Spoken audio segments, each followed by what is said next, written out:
ವಿಶ್ವಶಾಂತಿ ಮಹಾಕಾರುಣಿಕ ತಥಾಗತ ಗೌತಮ ಬುದ್ಧರಿಗೆ ಮತ್ತು ಅವರ ವಿಚಾರಗಳಿಗೆ ವಂದಿಸುತ್ತಾ ಪರಮಪೂಜ್ಯ ಬೋಧಿಸತ್ವ ಡಾಕ್ಟರ್ ಬಾಬಾ ಸಾಹೇಬ್ ಅಂಬೇಡ್ಕರ್ ಅವರ ವಿಚಾರಗಳನ್ನು ವಂದಿಸುತ್ತಾ ಈ ಒಂದು ಸುಸಂಜೆಯಲ್ಲಿ ಆಣದೂರು ಬುದ್ಧಭೂಮಿ ವೈಶಾಲಿ ನಗರದಲ್ಲಿ ನಾವಿದ್ದೇವೆ. ಈ ಲೈವ್ ಬರಲು ಮುಖ್ಯ ಕಾರಣ ಅಂತಂದರೆ ಕರ್ನಾಟಕದ ಎಲ್ಲ ಬೌದ್ಧ ಉಪಾಸಕ ಮತ್ತು ಉಪಾಸಕರಿಗೆ ದಿನಾಂಕ 15/11/2024 ಕಲಬುರಗಿ ಜಿಲ್ಲೆಯ ಸನ್ನತಿಯಿಂದ ಬೆಂಗಳೂರುವರೆಗೆ ಏನು ಪಂಚಶೀಲ ಪಾದಯಾತ್ರೆಯನ್ನು ಹಮ್ಮಿಕೊಂಡಿದ್ದಾರೆ. ಆ ಪಂಚಶೀಲ ಪಾದಯಾತ್ರೆಯ ದಿನಾಂಕ 24/1/2025 ಬೆಂಗಳೂರಿನ ಫ್ರೀಡಮ್ ಪಾರ್ಕ್ನಲ್ಲಿ ಸಮಾರೋಪ ಸಮಾರಂಭವನ್ನು ಹಮ್ಮಿಕೊಂಡಿದ್ದಾರೆ. ಕರ್ನಾಟಕ ರಾಜ್ಯದ ಹಲವು ಬಂತೇಜಿಗಳು ಮತ್ತು ಹಲವಾರು ಸಂಘಟನೆಯವರು, ಹಲವಾರು ನಾಯಕರುಗಳು ಸೇರಿಕೊಂಡು ಈ ಒಂದು ಬೃಹತ್ ಸಮಾರೋಪ ಸಮಾರಂಭಕ್ಕೆ ಆಗಮಿಸ್ತಾ ಇದ್ದಾರೆ. ಯಾದಗಿರಿ ಜಿಲ್ಲೆಯ ಸಂಪೂರ್ಣ ಜನ 24ನೇ ತಾರೀಕಿನಂದು ಬೆಂಗಳೂರಿಗೆ ಬರ್ತಾ ಇದ್ದಾರೆ. ಈ ಫೇಸ್ಬುಕ್ ಲೈವ್ ಬರಲು ಮುಖ್ಯ ಉದ್ದೇಶ ಅಂತಂದರೆ ಬೀದರ್ನ ಧಮ್ಮಭೂಮಿ ವೈಶಾಲಿ ನಗರ ಆಣದೂರು ಇಲ್ಲಿನ ಬಂತೇಜಿಗಳಾಗಿರ್ತಕ್ಕಂಥ ಪೂಜ್ಯ ಬಂತೇಜಿ ಜ್ಞಾನಸಾಗರ್ ಬಂತೇಜಿಯವರು ಈ ಒಂದು ಲೈವಲ್ಲಿ ಬಂದು ಸಮಸ್ತ ಬೀದರ್ ಜಿಲ್ಲೆಯಲ್ಲಿರ್ತಕ್ಕಂಥ ಎಲ್ಲ ಬೌದ್ಧ ಮತ್ತು ಉಪಾಸಕಿಯರಲ್ಲಿ ಆ ಒಂದು ಕಾರ್ಯಕ್ರಮಕ್ಕೆ ಬರಬೇಕಂತೇಳಿ ಈ ಒಂದು ಫೇಸ್ಬುಕ್ ಲೈವ್ ಮೂಲಕ ಅವರು ಹೇಳಲಿದ್ದಾರೆ.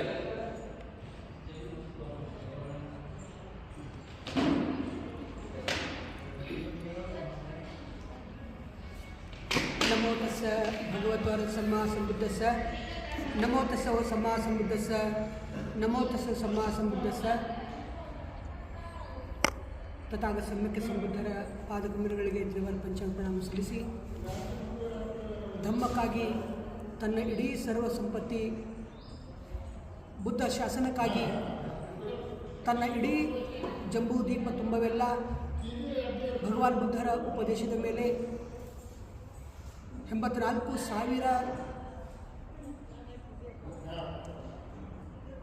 ಸ್ತೂಪ, ಚೈತ್ಯ, ಬುದ್ಧ ವಿಹಾರ, ಸ್ತಂಭ, ಶಿಲಾಲೇಖನ, ಸಂಘ ವಿರಾಮ ಇವೆಲ್ಲವನ್ನು ನಿರ್ಮಾಣ ಮಾಡಿರ್ತಕ್ಕಂಥ ರಾಜ್ಯದ ರಾಜ ಮಹಾರಾಜ ಪೃಥ್ವಿಯ ರಾಜ ಪ್ರಿಯದರ್ಶಿ ಸಾಮ್ರಾಟ್ ಅಶೋಕರನ್ನು ತನ್ನ ಅಂತರಮನದಲ್ಲಿ ಸ್ಮರಣೆ ಮಾಡಿಕೊಂಡವರಿಗೆ ಕೋಟಿ ಕೋಟಿ ಕೃತಜ್ಞತೆ ಅರ್ಪಿಸಿ ಇಂದಿನ ಯುಗದ ಮಹಾಚೇತನ ಶಕ್ತಿ, ಮಹಾವಿದ್ವತ್ ಜ್ಞಾನಿ, ಮಹಾಮೇಧಾವಿ, ಮಹಾಗಣ ಪಂಡಿತ ವಿಶ್ವೇಶ್ವರಯ್ಯ ಬೋಧಿಸತ್ವ ಪರಮಪೂಜ್ಯ ಡಾಕ್ಟರ್ ಬಾಬಾ ಸಾಹೇಬ್ ಅಂಬೇಡ್ಕರ್ ಅವರು ಇಡೀ ಜಂಬೂ ದೀಪದ ಸರ್ವ ಮಾನವರ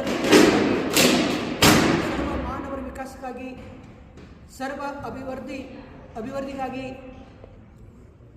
ನಮ್ಮೆಲ್ಲರಿಗೆ ಧಮ್ಮದ ಕಡೆ ಕೊಂಡೊಯ್ಯತಕ್ಕಂಥ ಬೋಧಿಸತ್ವ ಪರಮ ಪೂಜ್ಯ ಡಾಕ್ಟರ್ ಬಾಬಾ ಸಾಹೇಬ್ ಅಂಬೇಡ್ಕರ್ ಅವರ ವಿಚಾರಕ್ಕೆ, ಅವರ ಸತ್ಕರ್ಮ ತ್ಯಾಗಿನ ನಂತರ ಸ್ಮರಣೆ ಮಾಡಿಕೊಂಡು ಕೋಟಿ ಕೋಟಿ ಕೃತಜ್ಞತೆ ಅರ್ಪಿಸಿ ನಮ್ಮ ಡಾಕ್ಟರ್ ಧಮ್ಮಾನಂದ ಮಹಾದೇವರ ಪಾಲ್ಗೊಳ್ಳುವ ಶಿರವಾಗಿ ವಂದಿಸಿ ಬುದ್ಧ ಧಮ್ಮ ಸಂಘಕ್ಕೆ ಜೀವನ ಪರ್ಯಂತ ವಂದಿಸುತ್ತಾ ಈ ಒಂದು ವೇದಿಕೆ ಮೇಲಿರ್ತಕ್ಕಂಥ ಎಲ್ಲ ಧಮ್ಮದ ಚಿಂತಕರು, ಸಮದ ಚಿಂತಕರು ತಮ್ಮೆಲ್ಲರಿಗೆ ಶುಭವನ್ನು ಕೋರುತ್ತಾ ನಾಡಿನ ಜನತೆಗೆ, ಉಪಾಸಕರಿಗೆ ತಿಳಿಸುವುದೇನೆಂದರೆ ತಮ್ಮೆಲ್ಲರಿಗೆ ಗುರುತಿದ್ದ ಹಾಗೆ ದಿನಾಂಕ 15/11/2024 ಪ್ರಾರಂಭವಾಗಿರ್ತಕ್ಕಂಥ ಪಂಚಶೀಲ ಪಾದಯಾತ್ರೆ ಸನ್ನತಿಯಿಂದ ಪ್ರಾರಂಭವಾಗಿರ್ತಕ್ಕಂಥ ಈ ಪಾದಯಾತ್ರೆಯು ಬೆಂಗಳೂರುವರೆಗೆ ಸತತವಾಗಿ 3 ತಿಂಗಳ ಕಾಲ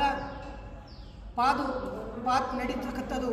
ನಡಿಗೆಯಿಂದ ಶಾಂತಿ ರಥದೊಂದಿಗೆ ನಡೀತಕ್ಕಂಥ ಈ ಪಾದಯಾತ್ರೆಯು ಸುಗಮವಾಗಿ ಶಾಂತತೆಯಿಂದ ಇದು ದಿನಾಂಕ 24/1/2025 ಭವ್ಯವಾಗಿರ್ತಕ್ಕಂಥ ಆ ಫ್ರೀಡಮ್ ಪಾರ್ಕಿನಲ್ಲಿ ಈ ಒಂದು ಮುಕ್ತಾಯ ಸಮಾರಂಭ ಹಮ್ಮಿಕೊಳ್ಳಲಾಗಿದೆ. ಈ ಕಾರ್ಯಕ್ರಮಕ್ಕೆ ಹೆಚ್ಚಿನ ಸಂಖ್ಯೆಯಲ್ಲಿ ನಾಡಿನ ಜನತೆ, ಇಡೀ ಬೀದರ್ ಜಿಲ್ಲೆಯ ಎಲ್ಲ ಜನತೆ ಪಾಲ್ಗೊಂಡು ಇದರಲ್ಲಿ ಪಾಲ್ಗೊಂಡು ಯಶಸ್ವಿಯಾಗಿ ನೆರವೇರಿಸಿರಿ ಅಂತ ಹೇಳಿ ಬೀದರ್ ಜಿಲ್ಲೆಯ ವತಿಯಿಂದ, ಇಡೀ ನಾಡಿನ ಜಿಲ್ಲೆ ವತಿಯಿಂದ, ಭಿಕ್ಕು ಸಂಘದ ವತಿಯಿಂದ ನಿಮ್ಮೆಲ್ಲರಿಗೆ ತಿಳಿಸ್ತಾ ಇದ್ದೇವೆ. ತಮ್ಮೆಲ್ಲರಿಗೆ ಆ ಒಂದು ಕಾರ್ಯಕ್ರಮಕ್ಕೆ ಹಾರ್ದಿಕ ಸ್ವಾಗತವಿದೆ. ತಾವು ತಪ್ಪದೆ ಬನ್ನಿ, ಎಲ್ಲರನ್ನ ಕರೆತನ್ನಿ ಅಂತ ಹೇಳಿ ತಮಗೆ ಕರೆ ಕೊಡ್ತಾ ಇದ್ದೇವೆ, ತಮಗೆ ತಿಳಿಸ್ತಾ ಇದ್ದೇವೆ. ತಮ್ಮೆಲ್ಲರಿಗೆ ಸ್ವಾಗತವಿದೆ, ತಾವೆಲ್ಲರೂ ಬನ್ನಿ, ಈ ಕಾರ್ಯಕ್ರಮವನ್ನು ಯಶಸ್ವಿಯಾಗಿ ನೆರವೇರಿಸ್ತೀರಿ ಅಂತ ಹೇಳಿ ತಮ್ಮಲ್ಲಿ ವಿಶ್ವಾಸ ಬಿಡೋದ್ರ ಮುಖಾಂತರ ಈ ಒಂದು ವಾಣಿಗೆ ನಾನು ವಿರಾಮವನ್ನು ನೀಡುತ್ತೇನೆ. ನಮ್ಮ ಹೆಸರು ಪೂಜ್ಯವಂತೆ ಜ್ಞಾನಸಾಗರ್ ಥೇರೋ, ಧಮ್ಮದರ್ಶನ ಭೂಮಿ ಶಿಲ್ನಗರ ಆಣದೂರು. ತಮ್ಮೆಲ್ಲರಿಗೆ ಶುಭವನ್ನು ಕೋರುತ್ತೀವಿ. ಈಗಾಗಲೇ ಪೂಜ್ಯ ಬಂತೇಜಿಗಳು ಮಾತಾಡುವ ಪ್ರಕಾರ ಇದೇ ನವೆಂಬರ್ 15ರಂದು ಸನ್ನತಿಯ ಸಮಗ್ರ ಅಭಿವೃದ್ಧಿಗಾಗಿ ಏನು ಪಂಚಶೀಲ ಪಾದಯಾತ್ರೆಯನ್ನು ಭಿಕ್ಕು ಸಂಘದ ಹಾಗೂ ಎಲ್ಲ ಸಂಘ ಸಂಸ್ಥೆಗಳು ಏನು ಹಮ್ಮಿಕೊಂಡಿರ್ತಾರೆ. ಈ ಒಂದು ಪಂಚಶೀಲ ಪಾದಯಾತ್ರೆ ಸಮಾರಂಭ ಕಾರ್ಯಕ್ರಮ ಬೆಂಗಳೂರಿನ ವಿಧಾನಸೌಧ ಚಲೋ ಅಂಥೇಳಿ ಏನು 24ನೇ ಜನವರಿ ಸಮಾರೋಪ ಕಾರ್ಯಕ್ರಮ ಏನು ಮುಕ್ತಾಯಗೊಳ್ಳಲಿದೆ. ಹೀಗಾಗಿ ತಾವೆಲ್ಲರೂ ಬೌದ್ಧ ಉಪಾಸಕ ಹಾಗೂ ಉಪಾಸಿಕೆಯರು ಎಲ್ಲರಲ್ಲಿ ಮನವಿ ಮಾಡಿಕೊಳ್ಳೋದೇನೆಂದರೆ, ತಾವೆಲ್ಲರೂ ಹೆಚ್ಚಿನ ಸಂಖ್ಯೆಯಲ್ಲಿ ಬಂದು ಈ ಒಂದು ಸರ್ಕಾರಕ್ಕೆ ಒತ್ತಾಯ ಮಾಡೋಣ. ನಾವು ಈ ಸಮಗ್ರ ಅಭಿವೃದ್ಧಿಗಾಗಿ ಸನ್ನತಿಯ ಪಂಚಶೀಲ ಪಾದಯಾತ್ರೆಗೆ ನಾವೆಲ್ಲರೂ ಕೈ ಜೋಡಿಸಿ ಈ ಬೃಹತ್ ಮಟ್ಟದ ಒಂದು ಪಂಚಶೀಲ ಪಾದಯಾತ್ರೆ ಸಮಾರಂಭಕ್ಕೆ ನಾವೆಲ್ಲರೂ ಆಗಮಿಸಬೇಕಂಥೇಳಿ ಈ ಮೂಲಕ ನಾನು ತಮ್ಮೆಲ್ಲರಲ್ಲಿ ಕೇಳಿಕೊಳ್ಳುತ್ತೇನೆ. ಜೈ ಭೀಮ್, ನಮೋ ಬುದ್ಧಾಯ.